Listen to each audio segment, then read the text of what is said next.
Bismillah, alhamdulillah, wassalatu wassalamu ala rasulillah wa ala alihi wa sahbihi wa mawala. Tepang deui dinten ieu dinten Selasa kaping 20 hiji Oktober 2025. Masih dina suratun Nahli ayat ke 100 genepna. A'udzu billahi minasyaitonir rajim. Bismillahirrahmanirrahim. Man sahabae jalmana kafaro anu kufur billahi ka Gusti Allah mimbadi tina sabadana imanihi imana itu hate jama-jama. Jadi waktu sarita seueur nu dibunuh kulantaran lebat Islam ku kaum Quraisy anu jarahat nu lebat Islam bunuh cenah kitu. Seueur anu tos iman oge dibunuh eta kafir deui. Samalah mah kacarioskeun aya hiji jami namina Ammar bin Yasir anu rek dibunuh, dicanak rek dihunuskeun pedang.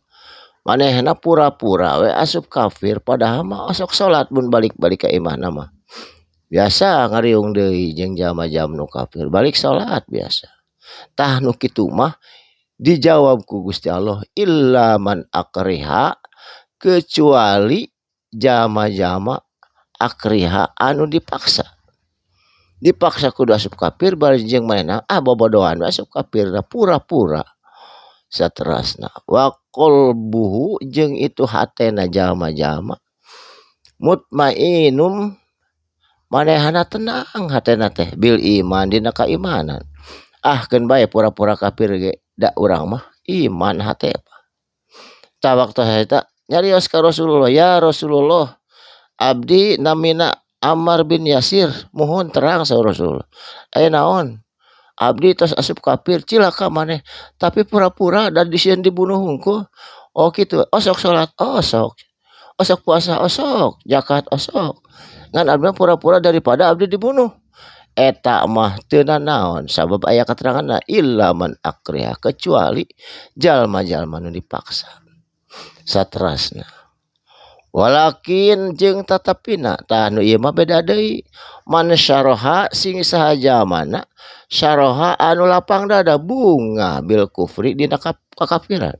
Haleluya haleluya bari bubungahan tah eta mah sadara hatna teh bunga. Fa alaihim maka eka tetep pikeun jama-jama anu bunga dina kakafiran. Godobun murka Allah bebendu Allah. Minallahi tegasna bendu ti Gusti Allah. Walahum jeung eta tetep pikeun jama-jama kafir anu bungah dina kakafiranna azabun adim azab anu pohara menyakitkan nangke di akhirat.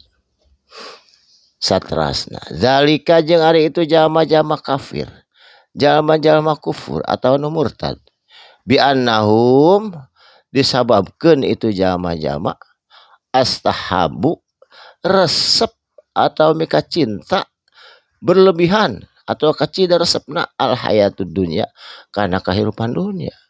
Jadi resep bergelimang harta dina kakafiran.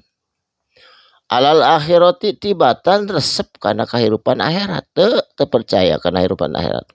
Tah wa annallaha jeung sanyana ari Gusti Allah la yahdi moal mere pituduh Allah al qaumi pikeun kaum-kaum kafirina anu kafir. Jadi resep kana kakafiran mah eta teh moal meunang hidayah.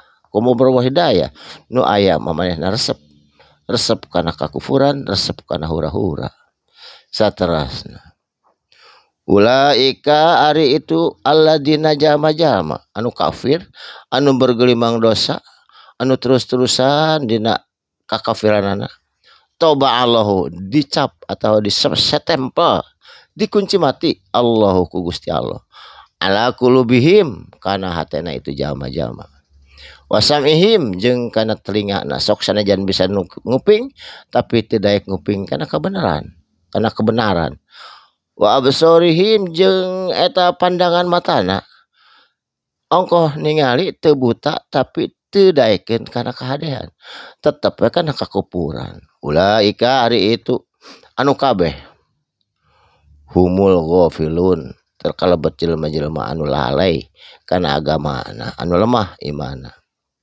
Saterasna la jaroman teu diragukeun deui itu jalma-jalma kafir murtad anu bergelimang dosa annahum kana yen itu sanyana jama-jama fil akhirati dina kahirupan di poe akhirat humul khosirun marenehanana nu kabeh kalebet jalma-jalma khosiruna anu rugi dunia mah paling oge dagang rugi dagang seblak teu naon anjing untung rugi dagang baso teu naon anjing untung deui ieu mah rugi saumur-umur di akhirat mah iraha deui rek balik deui ka dunya tak mungkin lagi pulang ke dunia tak mudah-mudahan urang sadayana ulah kalebat jama-jama anu rugi di akhirat wios rugi dunia mah sakedap da rugi akhirat anu matak cilaka mah tak mungkin lagi pulang ke dunia. Barakallahu li walakum sakalimah dua kalimah mugi aya manfaatna